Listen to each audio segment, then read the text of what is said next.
नमस्कार दोस्तों, रचनास education point में आप लोगों का बहुत स्वागत है। और आज हम पढ़ने वाले हैं ईवीएस के बहुत ही महत्वपूर्ण क्वेश्चन आंसर्स जो आपको सभी टेट में हेल्प करेंगे। तो आइए स्टार्ट करते हैं। और स्टार्ट करने से पहले अगर वीडियो पसंद आए तो लाइक ज़रूर कीजिएगा ताकि मुझे मोटिवेशन मिल सके। दोस्तों के साथ शेयर कर सकते हैं ताकि उनको कुछ हेल्प मिल जाए, और सब्सक्राइब कर लीजिए ताकि मेरे दूसरे वीडियोस की नोटिफिकेशन आपको टाइम से मिल जाए। तो आइए बढ़ते हैं। हमारा पहला क्वेश्चन है, जब एक बालक उत्तेजित दशा में होता है तो उसके व्यवहार में आने वाला परिवर्तन है, तो उसके व्यवहार में क्या परिवर्तन आता है? आंतरिक, बाह्य, या आंतरिक तथा बाह्य दोनों, या सामान्य? तो ये बालक की ही नहीं, हम सब बड़ों की भी व्यवहार की वाली बात होती है कि जब हमें गुस्सा आता है या किसी भी इंसान को गुस्सा आता है तो हमारे अंदर और बाहर दोनों परिवर्तन दिखाई देते हैं। तो इसका सही आंसर होगा ऑप्शन सी। नेक्स्ट क्वेश्चन है, मानसिक रूप से पिछड़े बालकों के शिक्षण हेतु आप निम्न में से किस उपाय को पसंद करेंगे? तो मानसिक रूप से पिछड़े बालक की बात आई है, तो यहाँ पर हम बात करेंगे ऑप्शन सी हमारा सही होगा। बाकी भी ऑप्शन मैं आपको पढ़ के बता देती हूँ। नियमित पाठ्यचर्या की पढ़ाई किंतु उन्हें काम के लिए अधिक समय देंगे, मतलब कि होमवर्क उन्हें ज़्यादा दे देंगे। उन्हें अवश्य बातें रटा देंगे, तो रटाने वाले ऑप्शन तो यहाँ सही हो ही नहीं सकते हैं। सी ऑप्शन है, उन्हें अकेले यात्रा करने, हिसाब रखना आदि जैसे व्यवहारिक क्रियाकलापों के माध्यम से सक्षम बनाएंगे। उन्हें अपनी पसंद का कार्य करने देंगे। तो अब यहाँ पर कभी कभी तो ये सही हो सकता है कि उन्हें अपनी पसंद का कार्य करने देंगे, लेकिन हमेशा से ही अगर उन्हें अपनी पसंद के लिए फ्रीडम दे दी जाए तो बच्चे हैं तो वो इतने सक्षम नहीं होते हैं कि उनकी पसंद सही है या गलत है वो इस चीज़ का चुनाव कर सकें। तो हमेशा हम ये ऑप्शन डी वाला कार्य उनको नहीं दे सकते हैं, इसीलिए सी ऑप्शन सही रहेगा। नेक्स्ट, निम्न में से कौन से बालक बौद्धिक रूप से विकलांग बालक हैं? तो यहाँ पर विकलांग या दिव्यांग शब्द का उपयोग हम कर सकते हैं। बुक में इसी तरह से था तो मैंने टाइप कर दिया। विकलांग बालक हैं तो वो हैं बहुल विकलांग। बौद्धिक रूप की बात होती है तो वो होते हैं बहुल विकलांग या दिव्यांग, आप लगा सकते हैं। बात बौद्धिक रूप से कमज़ोर बालक की हो या प्रतिभाशाली बच्चों की बात हो, उन दोनों ही स्थिति में हम विशेष वर्ड का हम यूज़ करते हैं। बढ़ते हैं नेक्स्ट क्वेश्चन की तरफ। यदि बालकों के एक समूह में कुछ मंदबुद्धि और कुछ प्रतिभाशाली छात्र हैं, मतलब कुछ मानसिक रूप से कमज़ोर हैं, मंदबुद्धि का मतलब मानसिक रूप से कमज़ोर बालक, या फिर प्रतिभाशाली बालक मतलब ज़्यादा समझदार बच्चे, तो शिक्षकों के लिए क्या बेहतर होगा? तो शिक्षक के लिए क्या बेहतर होगा, मतलब कौन सा मेथड बेहतर होगा उनको पढ़ाने के लिए? तो ऑप्शन इसका है बी एंड सी। तो पढ़ लेते हैं क्या है बी एंड सी में। फर्स्ट भी पढ़ ही लेते हैं। शिक्षण के स्तर को नीचे रखना ताकि प्रत्येक बालक समझ सके, ये तो नहीं हो सकता, हम शिक्षण के स्तर को नीचे नहीं रख सकते हैं। दूसरा है शिक्षण के स्तर को मध्यम रखना, मध्यम रख सकते हैं। प्रतिभाशाली बालकों को अधिक नीरस, मंदबुद्धि छात्रों के लिए अतिरिक्त शिक्षण का प्रबंध करना। तो इसका सही आंसर जो मुझे लग रहा है ये गलत टाइप हो गया, इसका सही आंसर होना चाहिए सी, क्योंकि बी ऑप्शन में प्रतिभाशाली बालकों को अधिक नीरसता कार्य तो हम दे ही नहीं सकते हैं, इसीलिए इसका ऑप्शन सही होगा ऑप्शन सी, मंदबुद्धि छात्रों के लिए अतिरिक्त शिक्षण का प्रबंध करना, मतलब नई नई एक्टिविटीज़ के थ्रू उनको सिखाना और समझाना। नेक्स्ट, आपके स्कूल में एक ऐसा बालक भर्ती होता है जो सांस्कृतिक दृष्टि से पिछड़े वातावरण से है, तो आप क्या करेंगे? एक शिक्षक होने के नाते आप क्या करेंगे? तो इसका सही आंसर है ऑप्शन सी। बाकी ऑप्शन आप लोग पढ़ लीजिएगा और समझ लीजिएगा कि क्या हो सकते हैं। उसे सामान्य कक्षा में रखेंगे किंतु उसके लिए विशेष शिक्षण का प्रबंध कर देंगे। विशेष शिक्षण मीन्स कि न्यू एक्टिविटीज़ बताना या फिर नए तरीके की तरह नए तरीक़ों से उसको समझाना चीज़ों को। तो आप एज ए शिक्षक यही कार्य करेंगे। नेक्स्ट, वे बालक जो अपनी योग्यताओं, क्षमताओं, व्यक्तित्व तथा व्यवहार संबंधी विशेषताओं की दृष्टि से अपनी आयु अन्य औसत तथा असामान्य बालकों से बहुत भिन्न होते हैं, वे कहलाते हैं। असामान्य बालक यहाँ पर विशिष्ट बालक होते हैं। तो विशिष्ट बालक होते हैं, पिछड़े बालक होते हैं, समस्यात्मक बालक होते हैं या विकलांग बालक होते हैं। तो विकलांग बालक नहीं होगा यहाँ पे। और बालक कभी समस्यात्मक नहीं हो सकते हैं, तो ये ऑप्शन नहीं होगा, ये हमेशा नेगेटिव में जाएगा। और पिछड़े बालक की जगह पर हम यहाँ पर विशिष्ट बालक देंगे, क्योंकि दो तरीके के बालक होते हैं, एक प्रतिभाशाली और एक होते हैं कम बुद्धि लब्धि वाले बालक। तो इन दोनों स्थिति में ही कम बुद्धि लब्धि वाले बालकों को भी हम विशिष्ट बालक कहते हैं। तो दोनों ही स्थिति में विशिष्ट बालक इसमें सही आंसर होगा। नेक्स्ट, स्मृति मापन हेतु सरलतम प्रणाली है। तो स्मृति मापन के लिए सबसे सरल प्रणाली कौन सी हो सकती है?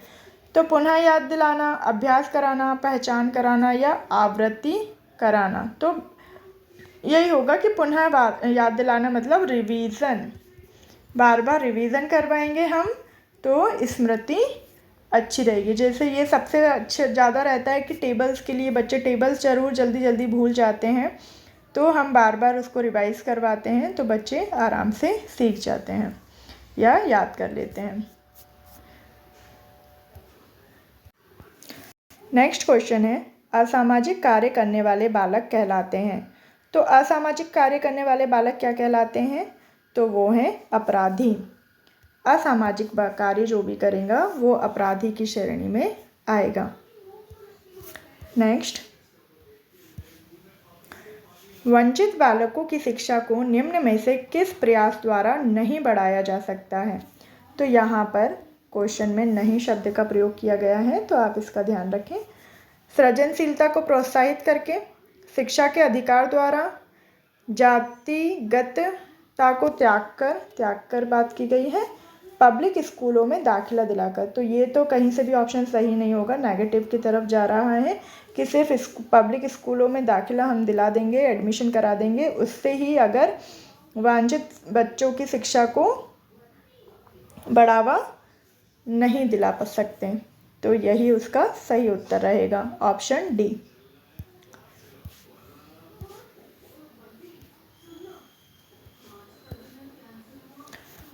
एक बालक गणित समझने में बहुत कमज़ोर है, आप उसकी सहायता के लिए निम्न में से क्या उपचार करेंगे? तो गणित में कमज़ोर है, गणित समझने में कमज़ोर है, तो उसकी आप सहायता कैसे करेंगे? एक शिक्षक की तरह आपसे ये क्वेश्चन पूछा जा रहा है। तो ऑप्शन सी इसका राइट आंसर है। उस बालक से बात करके पता लगाएंगे कि गणित में उसकी क्या परेशानी है या क्या दिक्कत है, और तत्पश्चात उसे दूर करने का प्रयास करेंगे। प्रधान अध्यापक से इस विषय में परामर्श लेंगे, तो इसमें प्रिंसिपल का कोई काम नहीं है, क्योंकि उन्होंने आपको एज अ टीचर रखा है उस विषय का, तो समस्या का समाधान भी आपको ही ढूंढना पड़ेगा। उस बालक के माँ बाप से समुचित परामर्श लेंगे। माता पिता क्या करेंगे इसमें? जब वो बच्चा आपके पास आ रहा है पढ़ने के लिए, तो इसमें माता पिता का कोई रोल नहीं है। उसके बाद उस बालक से बात करके पता लगाएंगे। तो बालक से ही बात करना पड़ेगी कि कहाँ समस्या आ रही है बेटा और किस टॉपिक पे आ रही है। अगर एडिशन नहीं कर पा रहे हैं तो क्यों नहीं कर पा रहे हैं, सब्सट्रैक्शन नहीं कर पा रहे हैं तो क्यों नहीं कर पा रहे हैं, या जो भी उसको सवालों में दिक्कत है तो वो क्यों नहीं पढ़ पा रहा है। तो एक शिक्षक की तरह आपको ये बातें सोचनी पड़ेगी। नेक्स्ट, मानसिक रूप से विकलांग बालकों की बुद्धि लब्धि होती है। तो विकलांग कहें या कमज़ोर कहें, कमज़ोर शब्द ज़्यादा ठीक लगता है। तो मानसिक रूप से कमज़ोर बालकों की बुद्धि लब्धि होती है 70 से 50, 70 से कम और 50 से अधिक, मतलब 70 और 50 के बीच में होती है। या फिर अगर हम इस तरह से भी ना कहें तो यह होती है 50 से 70 के बीच में। तो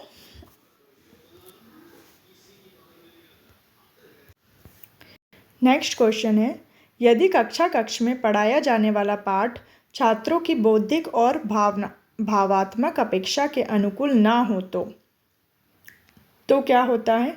कक्षा में अनुशासनहीनता पैदा हो सकती है, कक्षा के छात्र उसको रुचि से नहीं सुनते हैं, अध्यापक को छात्रों का सहयोग नहीं मिल पाता है। तो इसका सही आंसर होगा उपरोक्त सभी। तो डी ऑप्शन इसका सही आंसर है। नेक्स्ट, कक्ष में शिक्षण प्रक्रिया के दौरान अनुशासन के निर्माण के लिए निम्न में से किस पर जोर देना आवश्यक है? तो हमें ऐसा क्या करना चाहिए एज अ टीचर कि कक्षा में अनुशासन बना रहे? बालकों में स्वीकृत व्यवहारों को पुष्ट करना, बालकों को दुर्व्यवहार करने से रोकना, बालकों को अनुशासन संबंधी नियमों के उल्लंघन की चेष्टाओं को नाकामयाब करना, या फिर बालकों की उन आवश्यकताओं की पूर्ति करना जिसके फलस्वरूप दुर्व्यवहार की उत्पत्ति होती है। तो ऑप्शन डी इसका सही आंसर होगा, क्योंकि बालकों को स्वीकृत व्यवहारों को पुष्ट करना ये भी सही है, बालकों को दुर्व्यवहार करने से रोकना ये भी सही है, अनुशासन संबंधी नियमों के उल्लंघन करने को नाकामयाब करना ये भी सही है। तो इनका सही आंसर होगा ऑप्शन डी। नेक्स्ट, कक्ष में शिक्षण प्रक्रिया के दौरान दो बालक आपस में बातें करते रहते हैं। आपके ख्याल से उनके इस कार्य से क्या हो सकता है? बालक आपस में बातें करते रहते हैं तो क्या होगा? उन दोनों को हानि होगी। सिर्फ उन दोनों को हानि होगी क्या? नहीं, सारी कक्षा को हानि होती है, क्योंकि पूरी क्लास डिस्टर्ब होती है। शिक्षक का ध्यान भी बढ़ता है, शिक्षक भी इरिटेट होता है बार बार उनको चुप कराने के लिए या उनको क्लास को शांत करने के लिए बार बार उनको इंस्ट्रक्शंस देने होते हैं, तो वो अपना काम ठीक से नहीं कर पाते हैं, अपना सिलेबस ठीक से नहीं पढ़ा पाते हैं। तो इसका सही आंसर होगा ऑप्शन डी। नेक्स्ट क्वेश्चन है, बालक उन शिक्षकों से पढ़ने के लिए उत्सुक रहते हैं जो बालक किन टीचर्स से पढ़ने के लिए उत्सुक रहते हैं, मतलब किन टीचर्स के पढ़ने के लिए वो इतना इंटरेस्ट दिखाते हैं कि ये सब्जेक्ट का पीरियड आएगा तो हम आराम से पढ़ेंगे। तो जो पहले भी उन्हें पढ़ा चुके हों? नहीं। स्कूल में अति शिक्षक माने जाते हैं? ये तो बिल्कुल भी नहीं होना चाहिए। उन्हें प्रभावशाली व्यक्तित्व वाले लगते हैं? ऐसा भी नहीं है कि किसी टीचर की पर्सनालिटी अगर किसी बच्चे को अच्छी, किसी स्टूडेंट को अच्छी लग रही है तो वो उनसे वो मैथ पढ़ना अच्छा लगेगा या साइंस पढ़ने लगेंगे, ऐसा नहीं है। बालकों की समस्याएं हल करने में जो रुचि रखते हैं, मतलब बालक की सिलेबस से रिलेटेड तो उनकी प्रॉब्लम वो सॉल्व कर ही सकते हैं टीचर, बाकी दूसरी अगर कोई पर्सनल उनकी प्रॉब्लम हो तो वो उन्हें ठीक से सुने और अच्छे सुझाव दें ताकि बच्चा उन परेशानियों से बाहर निकल पाए और आराम से उनकी समस्याओं को सुने। ऐसा नहीं कि उनकी मजाक बना रहे हैं या कोई भी सुनने में इंटरेस्ट ही नहीं ले रहे हैं या उनको डांट दे रहे हैं कि नहीं ये हमारा मामला नहीं है, हमें कोई बात नहीं करनी इस बारे में, तुम चुप रहो, सिलेबस से रिलेटेड क्वेश्चन पूछो। तो इस तरह से व्यवहार करने से शिक्षकों को बचना चाहिए, क्योंकि बच्चे पेरेंट्स के बाद शिक्षक पर ही पूरी तरह से डिपेंडेंट होते हैं और भरोसा करते हैं कि ये हमें सही रास्ता दिखाएंगे। तो शिक्षक को भी बच्चों की इस तरह से मदद करनी चाहिए और उनकी समस्याओं को सुनकर हल निकालना चाहिए। तो ये था, आई होप आप लोग समझ गए होंगे। नेक्स्ट क्वेश्चन है, क्रम के अनुसार शैक्षणिक योजना निर्माण का प्रथम चरण है। तो क्रम के अनुसार यहाँ पर बात की गई है कि कौन सा क्रम पहले आएगा। तो शिक्षा के उद्देश्यों का निर्धारण करना ये सबसे पहला चरण होता है शैक्षणिक योजना निर्माण का। सबसे पहले हमें उद्देश्य का निर्धारण करना पड़ेगा, फिर हम क्या करेंगे, इकाई पाठ योजनाओं का निर्माण, दैनिक पाठों की पाठ योजनाओं का निर्माण और शिक्षण की संपूर्ण योजनाओं का निर्माण। तो सबसे पहला चरण होगा हमारा ऑप्शन डी, इसका सही आंसर होगा। नेक्स्ट क्वेश्चन है, विशिष्ट बालकों की श्रेणी में आने वाले बालक हैं। तो विशिष्ट बालकों की श्रेणी में कौन से बालक आते हैं? बौद्धिक रूप से भिन्न बालक, शारीरिक रूप से भिन्न बालक, वंचन के आधार पर भिन्न बालक, या ये सभी? तो ये सभी विशिष्ट बालकों की श्रेणी में आते हैं। और मैंने पहले भी बताया है कि चाहे वो प्रतिभाशाली बच्चे हों या फिर बौद्धिक रूप से कमज़ोर बालक हों, दोनों ही कमज़ोर बालक भी प्रतिभाशाली बच्चों, विशिष्ट बालकों की श्रेणी में आते हैं। सॉरी, प्रतिभाशाली नहीं, विशिष्ट बालकों की श्रेणी में आते हैं। नेक्स्ट क्वेश्चन है विशिष्ट, ये आई थिंक रिपीट हो गया है। नेक्स्ट बढ़ते हैं दूसरे क्वेश्चन की तरफ। प्रभावी शिक्षण हेतु शिक्षक को तत्परता के नियम का अनुपालन करना चाहिए। इसका अर्थ है, तो इसका क्या अर्थ है?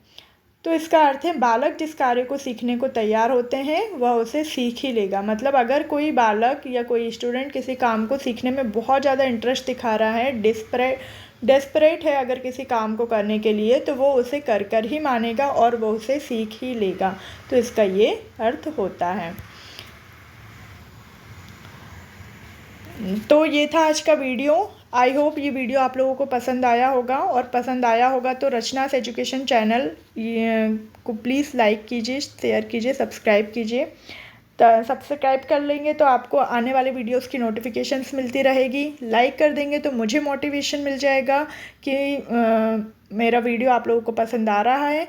और शेयर करेंगे तो आपके फ्रेंड्स जो टेट की तैयारी कर रहे हैं उनको थोड़ी हेल्प मिल जाएगी।